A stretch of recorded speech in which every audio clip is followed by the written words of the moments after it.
So if you look at email, I'm not sure about you, but I receive so many emails, especially in the run up to maybe a campaign like Black Friday or for Mother's Day or for like summer sales, Christmas, etc.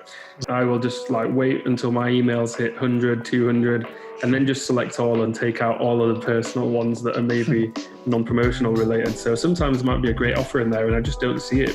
The average person now only actually sends around 15 text messages a day. But what that's done is opened up a really big window for businesses to get their message into that SMS inbox, which is not a crowded place anymore. So we've seen text messages evolve so that people now send texts for many different reasons, predominantly promotions, but other things as well. So for appointment reminders, for competitions, for order and delivery confirmations and things like that. So it's really gone from a service where you get in something or a product or a file or something like that to more of a much more commercial and user experience service that people are using.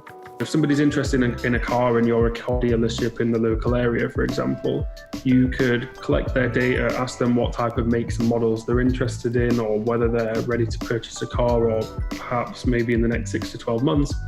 And then you could get them to register their interest. And every time you have a new make or model that's similar to the ones that they've suggested that they're interested in, you can actually automate that process and send them an SMS update. We have clients such as NHS, Iceland, Sports Direct, Anytime Fitness, Skinny Tan. I kind of keep WhatsApp as a channel for me to speak with friends or in family groups and things like that. Mm-hmm. So I would still be, on a personal sort of level, I'd still be looking to receive discounts and offers down more of those traditional routes. GDPR, when it came out just under a couple of years ago now, I think it was quite a scary few months for everyone involved in marketing. I think it's really changed everyone's marketing for the better, because ultimately it has changed and sort of revolutionized SMS.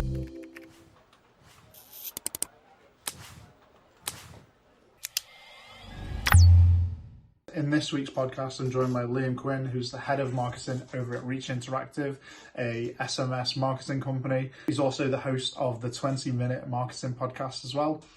Throughout the podcast, we talk all about SMS marketing. He gives some cool examples of campaigns that have been running around the world and some brands that he's worked with. I don't know, personally, I don't know a lot about SMS marketing, but throughout the podcast, I was all ears and absorbed quite a lot of information as well. So hopefully you can get something out of it as well. If you haven't already, then don't forget to press the subscribe button. If you like the video, don't forget to like it and enjoy. Back in the early 2000s, Reach Interactive was found right in the Nokia 3310 era. So how has it changed? How's SMS marketing changed since the early 2000s up until the present day? Yeah, absolutely. It's really changed quite a lot. So back then, when the Nokia 3310 was out, I don't know if you had one, but it was all the crave back then where everyone was just discovering phones and playing Snake and all those things. And our CEO at the time created an API, so we'll touch on to that later, but created an API in his shed in the early 2000s that allowed people to use a premium SMS service that they were texting to receive ringtones and wallpapers. So that back then, for anyone who's maybe younger than us listening, I'm sure anyone older can remember, you had to pay £2-3 for a ringtone or a wallpaper and put it on your phone, which sounds ridiculous now, since you can just go on there and save a screenshot or save a photo and put it on there. But back then he came up with this API and he was charging for premium text services for those sort of things. And throughout the years, we've gradually transitioned into more of a commercial business, and we've seen text messages evolve so that people now send texts for many different reasons, predominantly promotions, but other things as well. So for appointment reminders, for competitions, for order and delivery confirmations and things like that. So it's really gone from a service where you get in something or a product or a file or something like that to more of a much more commercial and user experience service that people are using. You say that a lot of companies use it for like promotions and things like that. So like what kind of brands are using it and how are they using SMS marketing as a marketing channel? So yeah, SMS now is really popular, especially across multinationals and big top brands that seem to be incorporating it into their marketing budget and strategy more frequently. So if you just took a quick look on our website, for example, we have clients such as NHS, Iceland, Sports Direct, Anytime Fitness, Skinny Tan, companies like that who are all including it into their strategy. And we're also seeing more and more smaller businesses that are jumping on the trend and sending out communications on a more ad hoc basis. But yeah, it seems to be growing in popularity and rising, despite the fact that it is quite a traditional marketing channel, and that there are lots of other things that people might jump on first, such as socials or paid advertising and things like that. So you say that like the public sector have been using it, like the government and hospitals, etc. So is that mainly down to COVID? And how are other businesses adapting during COVID?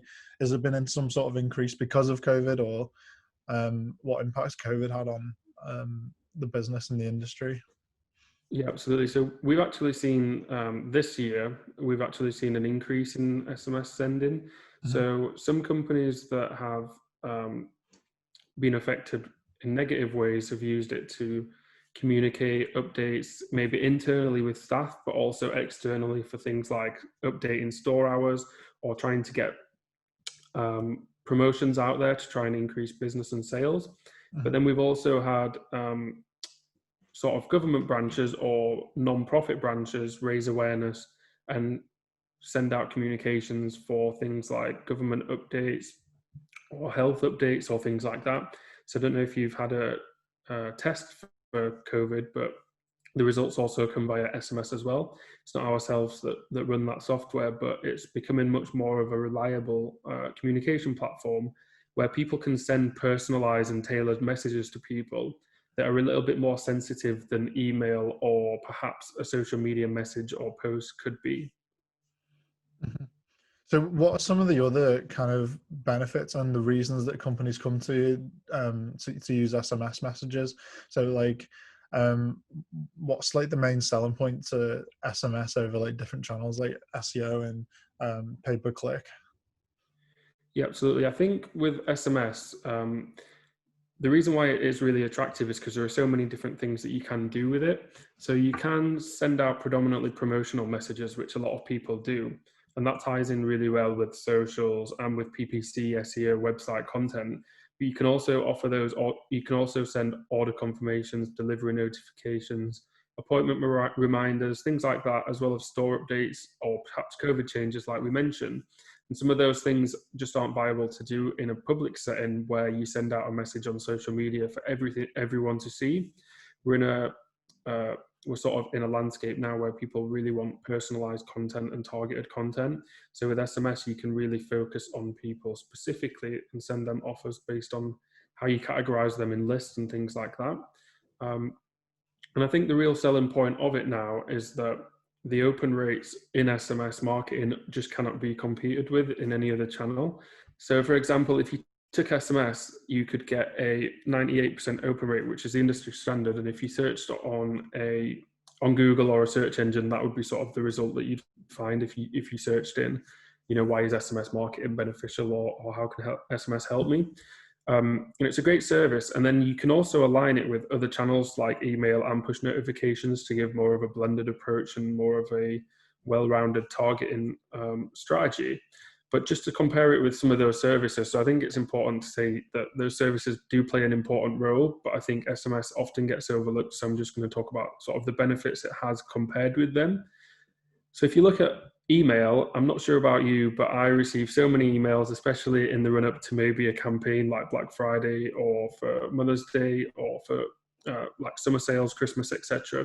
There's a lot of issues with email as well, especially Gmail when it filters emails as well, like into promotions and main inbox. So for me, like I get a lot of emails, but they get miscategorized or sent to spam. So like the deliverability in general for SMS must be increased a lot, mustn't it?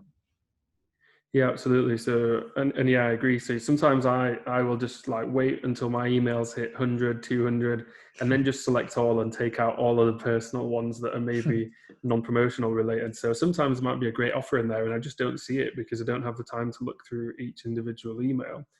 And then you look at push notifications, I don't know if it's the same for you, but the average person receives around 50 push notifications per day. For me, that's probably closer to 100 or maybe even more, Yeah. just because I have a lot of sports alerts set up. I have a lot of news alerts set up. I'm in a few fantasy football leagues that notify if anyone drops a player or does things like that. So sometimes during like major sporting months, which October and November primarily are with the US sports, cycle, you can get like 100 a day, and I just don't have time for those either. So I might have a quick scroll like for a few minutes, but predominantly I'll just press close at the end of the day too. And then when you narrow it down even further and you look at SMS, the average person now only actually sends around 15 text messages a day. That's predominantly because people are messaging on Snapchat, they're messaging on Instagram, WhatsApp, all those new and other channels.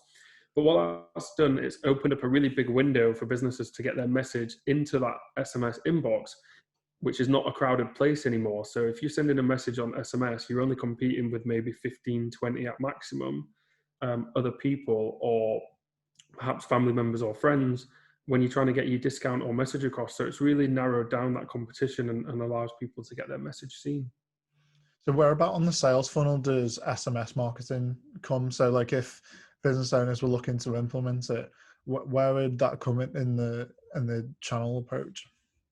I think SMS should be considered something that's right at the bottom of the funnel and is almost the last step for people to either purchase, or for someone that might be you might be looking to repurchase. A great example that I could sort of share and how that works is the US brand Chipotle, if you've heard of them. So for anyone that is watching that doesn't know who Chipotle are, they are an American fast food chain who have like a fast casual setting, and they focus on Mexican food, and they're really big on socials, really engaging. I think they have about 4 or 5 million followers across their social platforms. And what they do is they run competitions through social media, which raise brand awareness and encourage users to interact with their brand. And then they push them along the funnel down to SMS. And then when they hit that SMS point, that's when they're offering them buy one, get one free offers. They're offering them discounts, free guacamole, things like that. And those are ultimately the offers that are going to get customers to engage or to convert. So I think Chipotle ran an event last month for Halloween, and it was a big burrito event, and they offered buy one, get one free burritos to anyone who participated in their event. And what their customers and fans had to do is had to look through socials, and they would post updates on socials with specific words and like magic words and keywords and things. And then what they would do is they would get their fans to text into a short code number, which is just a 6-digit number. And then if they entered that number with the special or magic word, then they would get entered into a competition to win a free burrito or the buy one, get one free. And that event sort of shows how you have people on socials who are really engaging, and they like seeing the creatives and the visuals and sort of interacting with brands and companies. But then they're able to move them further down the line, capture their data, put it into an SMS list, send them offers that they can then redeem, and then keep them in that SMS list. So anytime they have a future event, whether that's Halloween or something more soon, they can run those people through new campaigns and new offers and things like that. So they're essentially moving people through the funnel away from Facebook and Instagram that are third-party apps, and collecting the data that's theirs to keep, and they can hold on to it and do what they want with it. Mm-hmm. So you mentioned about Chipotle's way of capturing data. So they like campaigns on Facebook to text in different to text in a 6-digit code. So what are some of the most creative ways that you've seen like lead capture? So if someone was looking to run a campaign, like what are the best ways to capture text messages? I know traditionally for email marketing campaigns, you may do it to get like discount vouchers or newsletters, that kind of thing. So what are some of the most out of the box outside the box methods that you've seen to capture text message to capture phone numbers? I know in America as well, for years and years now, they've used like 1-800 and then it's like a word, the numbers. So if it can be like a phone number. So if it's like say it's a barber's, it would be like on the keypad, it'd be two for B, so on. So what are some of the most creative lead captures that you've seen or used, or what do you think would be like a good one for a new campaign? Yeah, I think there's quite a few ways that you can do it. And some of these are what I've seen big brands do. And then some of them are just examples that I have that people have often maybe not thought of or could use in the future. So one of them, a really good way to capture SMS data is through Facebook lead ads. I don't know if you've heard of them, Yeah. but a Facebook lead ad, for anyone listening that doesn't know what they are, is essentially you run an ad on Facebook, and if someone's interested in it, they can fill out a form on there. And what you can actually do is you can ask them for their SMS number. So you can ask them for the phone number. And what you could do is plug Facebook lead ads into something called Zapier, which some may have heard of, some hasn't, some may not have. But Zapier is like an integration software that you can use for free online. And you could plug Facebook lead ads into there with an SMS software like ourselves. And as soon as somebody registers that lead, you could send them a welcome email or a specific email. So one example could be a car company, which is actually the example that Facebook use in the Facebook leads ads section of their website. So if somebody's interested in a car and you're a car dealership in the local area, for example, you could collect their data, ask them what type of makes and models they're interested in, or whether they're ready to purchase a car, or perhaps maybe in the next 6 to 12 months. And then you could get them to register their interest. And every time you have a new make or model that's similar to the ones that they've suggested that they're interested in, you could actually automate that process and send them an SMS update. So that's quite a cool way if you want to run lead ads or go down the advertising route. And then another one on socials is competitions are really big. So like on the example for Chipotle, all you have to do is think of a really cool or interesting prize, or get people to text a number to enter. Obviously with socials, you have typically have quite a big engaging audience, so that's a good place to start.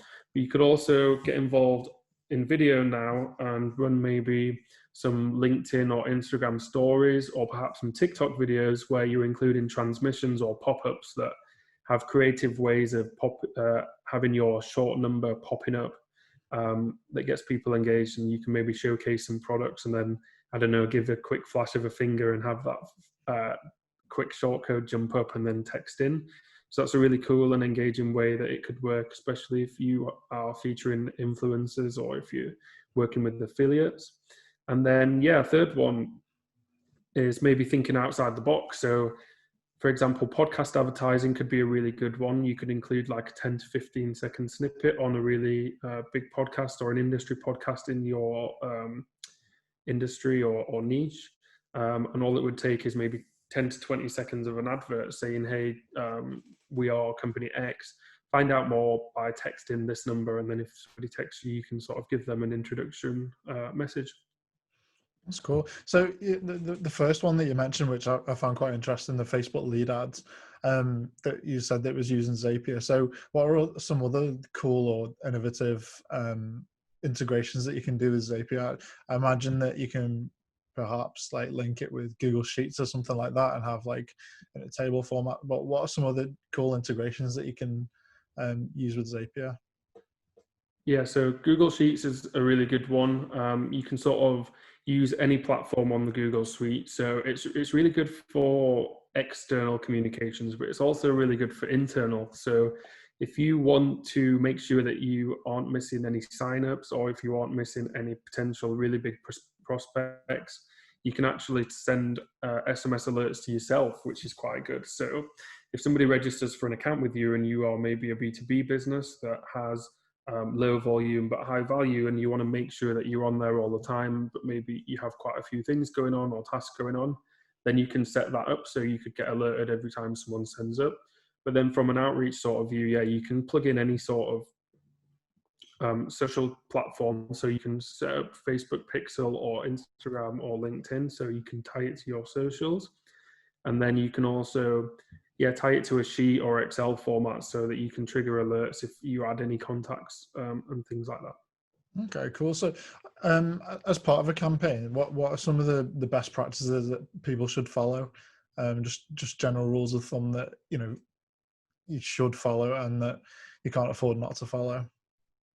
Yeah, absolutely. Well, I think number one is consistency. So I think that goes with any sort of marketing channel. If you're just going to throw one text message out and then leave it and hope that it does really well, then chances are you might get good performance at one time. But then if you wait 3, 4, 5 months, you might get less of a performance, or you might have sent it at a different time of day, or perhaps sent a different offer. And then you think, well, I'm not going to bother. Actually, it worked once and that was all right, but it didn't the second time. So I think you really have to come up with a consistent plan where you are trialing different offers. So perhaps 1 week or 1 month you're trying 20% extra. The next week or month you're trying 20% off. Perhaps it's buy two, get one free. Perhaps it's free delivery. Ultimately, you may know what works best for your industry, but I think play around and try different things. And then I think make sure that you really have a call to action or a reason to send that text message out. There's no point sending a text message every 2, 3, 4 days if it's just going to be the same offer every single time. Really think about what it is that your customers want. And it's about finding a balance as well. So you need to be consistent, but also not send out a 40, 50% voucher every Friday. Otherwise, people will click onto that and then they'll just wait for your voucher every single time and ultimately redeem those coupons. And then, finally, I would say make sure that your customers are interested and do want to opt in. So a good strategy is to send an opt-in reminder every 3 to 6 months, just to make sure your customers are still wanting to receive updates.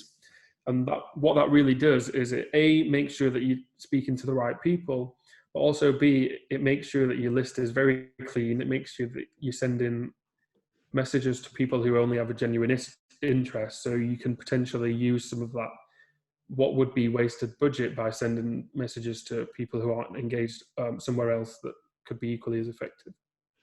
I know you've just like listed all the things that you should do, but I don't know whether, it's kind of repeating what you said, but like, what are some of the biggest mistakes that you've personally seen yourself in, either a big brand or just like for a smaller brand? What are some of the bigger mistakes that you've seen?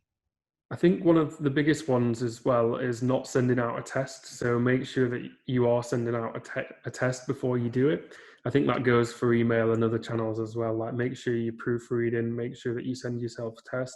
I've seen numerous campaigns that have been sent out that have ended up with a tracked link in there that either sends to a 404 page or to a page that it's not supposed to. And once that text message campaign goes out, it's very difficult to stop it going out once you've hit the send button.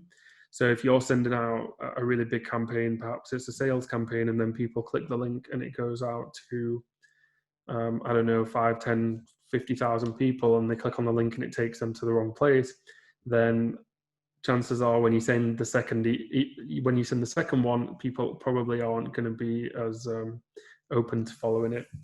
And then, I think a second one, which is really important, is to stagger your messages. So if you have quite a lot of contacts in your SMS list, make sure that you're not sending out them all at the same time.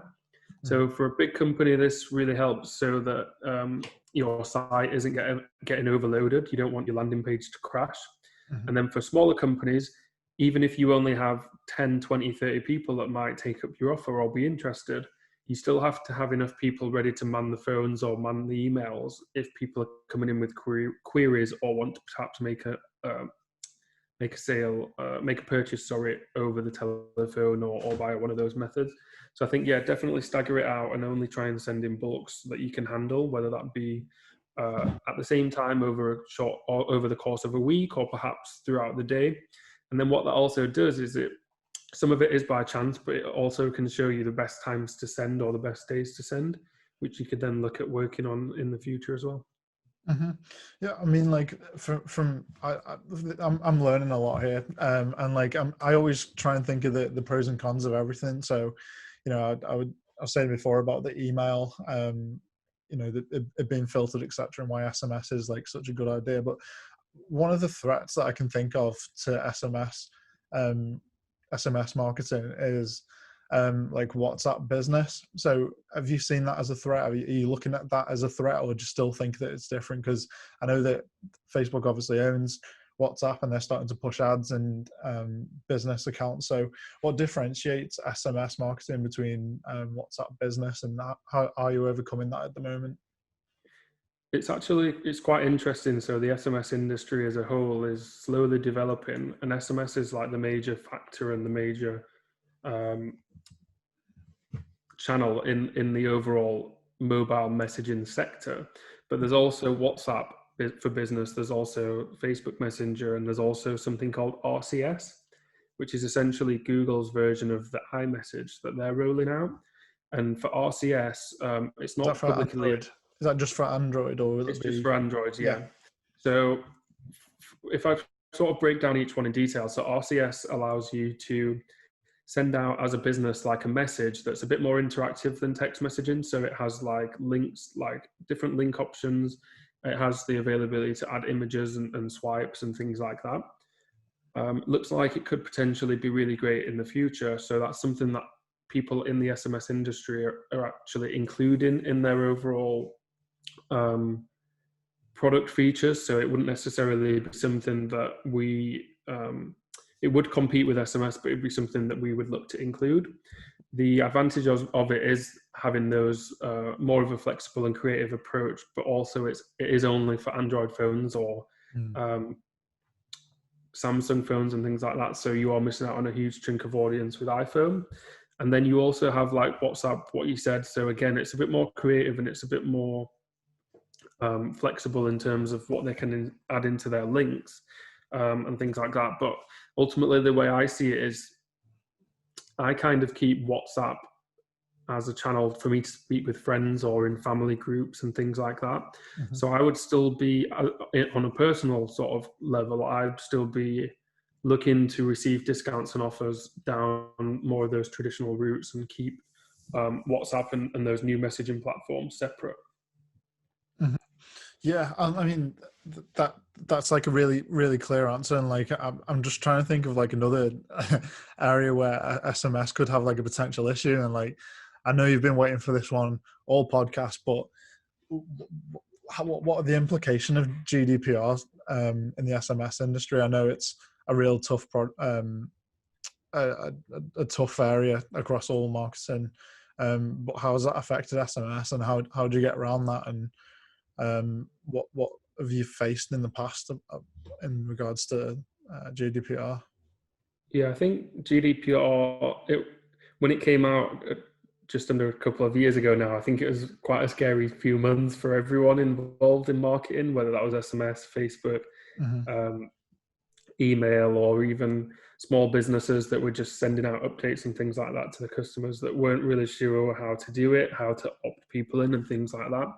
But over the last year and a half to 2 years now, I think it's really changed everyone's marketing for the better, because ultimately it has changed and sort of revolutionized SMS in a way. Because before my time in the industry, what people would do is buy big data lists. So they'd go to a website and buy, I don't know, 10,000 phone numbers or 10,000 emails, and then they'd just send them out, and they'd send out an offer or some sort of promotional deal. When in actual fact, probably 9,900, maybe more of those people had no idea what it was that they were being sold. They probably had no interest. And a lot of those emails may have even bounced or just not been sent. So there's a lot of credibility issues involved with those sites that people were buying data from. And we still get those calls now. We still get calls from people saying, hey, we've seen you're an SMS provider. Can we buy data from you? And we're like, we don't sell data. We actually just provide a platform for people to send their own data on. So what's happened now is that people have started to really focus on collecting data through legal channels and legitimate channels. So when they send out a text message campaign or even an email campaign, they are only targeting people that have a genuine interest, that really want to find out what your company is doing and what you're trying to sell. And they know that they have the freedom to unsubscribe if something bad happens or if they have a negative experience. So that's really why email and SMS both together have changed from sort of a top level strategy and beginning of the funnel to now a bottom of the funnel strategy, where you're targeting existing customers and repeat purchases and really focusing on those one-to-one experiences. So what's the best ethical, sustainable way to maintain and monitor an SMS campaign? So right from the lead capture to monitoring, to analyzing data, what kind of data are you looking for? And then based on that data, what changes are you usually looking to make on a campaign? Yeah, I think in terms of setting up correctly, so you have a few options. So you can either send through a dashboard, which is a dashboard like if you went on our site, you could just log in, you could upload one number or you could upload hundreds or thousands and then type out your message, press send. Or if you were a bit more of an advanced company, you could send through an API. So that's in a system where you plug our API into your existing systems and it does everything automatically. It's not always possible for you smaller companies to do that. And then you also have different options like Zapier, and you also have things like if you're using a WordPress site, you can use a plugin. So you could search WordPress plugins and type SMS. There'll be a whole host of different SMS providers on there that you could plug in. So those are sort of the different ways that you can send. In terms of collecting data, there's many ways to do it. So there's those sort of creative ways that we touched on earlier. But just standard things like when a customer signs up for a product or service or makes a purchase on your site, instead of just asking for email, ask for their phone number as well. It is just a case of telling them what you're going to be using their data for. So if you know that you're going to be sending them offers, then tell them, just say, hey, can we collect your phone number? We're going to be sending you offers. You can unsubscribe at any time. And that sort of puts the power in their hands. And then, so initially I would look at sending out a welcome sort of text message. So if you are a big, perhaps retail brand, you just say, hey, thank you for providing us with your number. Just to check you are opted in. If you want to opt out at any time, you can reply saying stop, or you can reply saying a specific word, and you can opt out, and then do that regularly, as I've mentioned. But other than that, think about sort of the timing of when you're sending a message. So avoid sending it really early in the morning, avoid sending it really late at night or through the night hours, potentially at weekends, depending on the type of product that you have. And then, sort of just go from there and see how it goes. So I've seen some examples of it, and I think a brand that I've seen that's using it more is Amazon. So that I get texts either daily or every other day. It's definitely around 3 or 4 texts a week. So in the UK, what are some of your favorite examples of SMS campaigns so far? Like, is there any list that you're subscribed to and you're just like, yeah, that's a really cool campaign. I'm really interested in that, and you're engaged on it and you don't feel like opting out. So what are some of your favorite examples of like campaigns that are running at the moment that you know of? I always go back to Domino's in terms of a brand that uses SMS really well. So I think most people probably are subscribed to Domino's, or at least maybe half of us that have ever eaten pizza.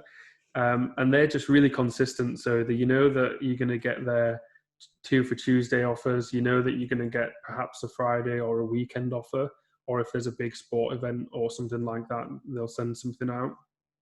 And they're really good at timing, so they know when to send. So they'll sometimes send a message out on a Friday between the hours of like 3 and 6 p.m. when you know that it's getting to the weekend, you're ready to wind down a little bit.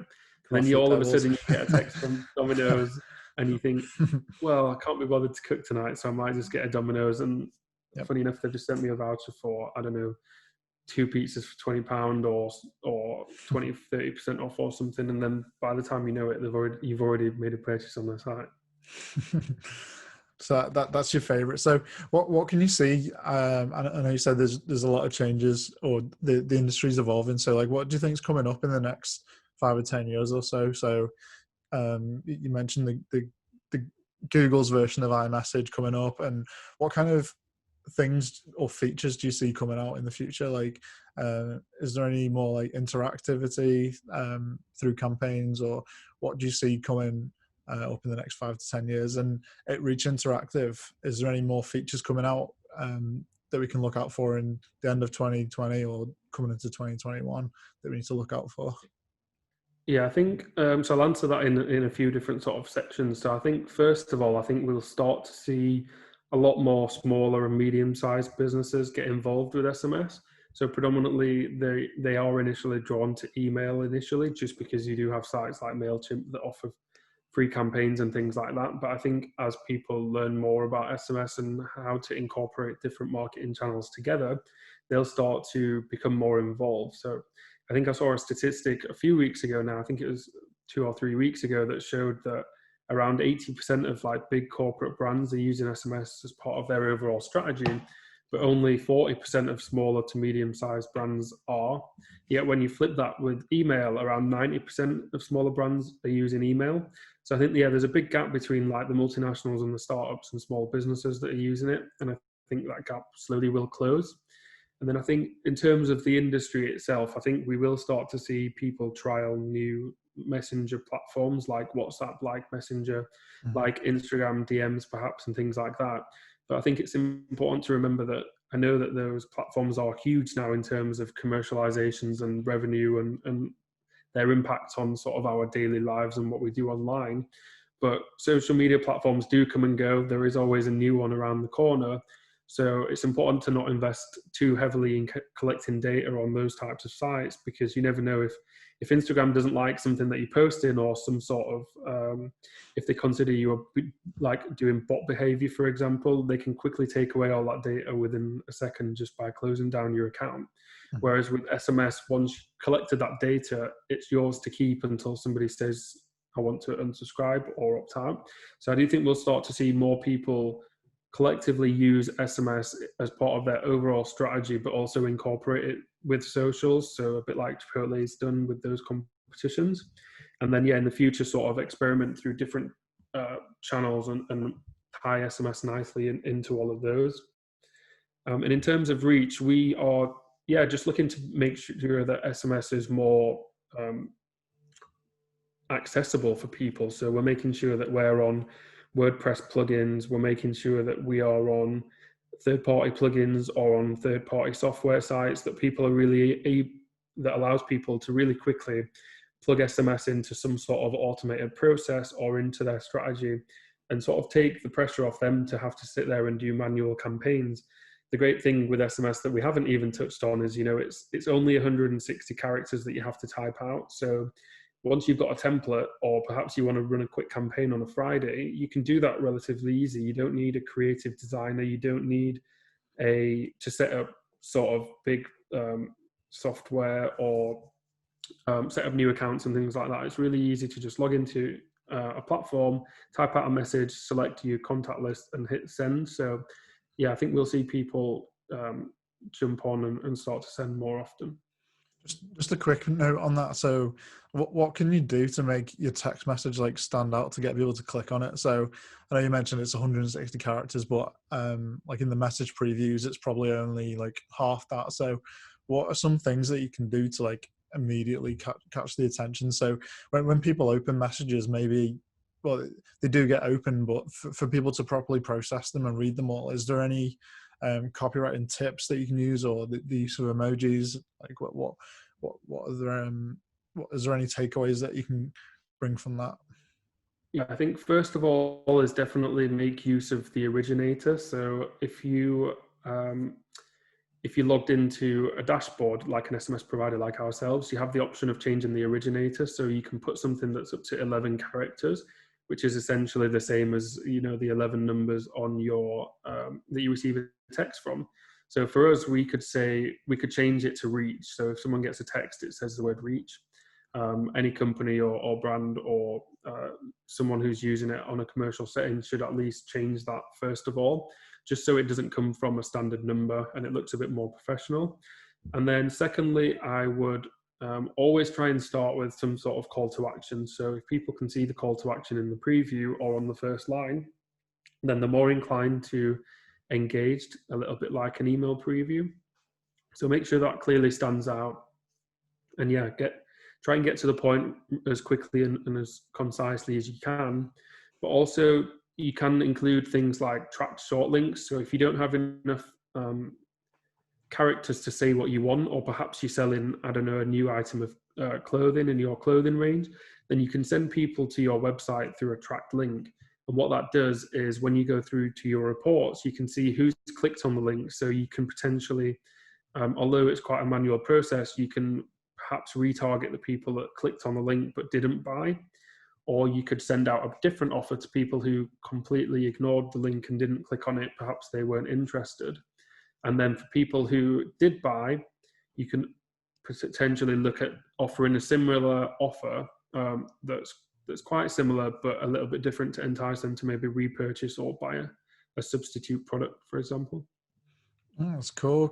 I think we'll wrap up there. So I know that you're also a podcast host. So do you want to maybe tell us a little bit about your podcast and like what's coming up on that, and maybe just drop a few lines about what's going on? Yeah, absolutely. So it's definitely an experience being on the other side of a podcast. So our podcast is called 20 Minute Marketing, and we launched it back in April of last year now. So we've just hit episode 50 last week, and then 51 came out this week. And we speak to people across all sort of marketing settings, a bit like yourself, and speak about a range of topics like SEO, branding, content marketing, socials, even to random things like branded games, branded merchandise. So a lot of different topics and storytelling, anything that you can sort of think of that overlaps with marketing. And yeah, I sort of speak with guests for 15 to 20 minutes on a specific topic, and they give advice and tips and actionable advice. So yeah, a little similar to what you've been doing. And yeah, our show's going really well. We've had a great year this year. We've made sure that our episodes are really consistent. They come out once a week on Wednesdays, made sure that they're on all the streaming platforms and things like that. And yeah, we're looking forward to seeing what's happening in the future. How's it felt being on the other side today? I know you had another episode on another podcast like the other week, but how's it feeling like being on the other side this time and the time before?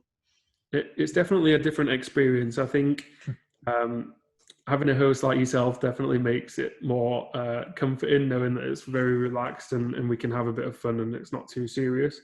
But yeah, I'd recommend it. I think it's a great opportunity for anyone, whether their business is a huge business or even just a small startup with a small following, to get involved and jump on people's webinars, on people's videos or people's podcasts, because you never know who you're going to meet or how they might be able to help you, or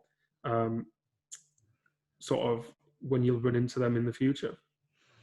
So if people want to get in touch with you or listen to the podcast, like where can they find you and where can they find the podcast?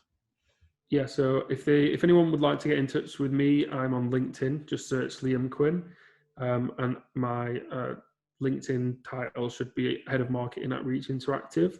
And then if you want to listen to the podcast, all you need to do is search 20 Minute Marketing into Spotify or Apple Podcasts or Google Podcasts, iHeartRadio, Stitcher, Overcast, all of the sort of podcast insights that you might listen on. And then, yeah, if you'd want any more information from Reach, just give Reach Interactive a quick search on Google, and we'll be happy to chat with you about SMS in any more detail, or perhaps if you had any questions about SMS, then we're more than happy to have a conversation.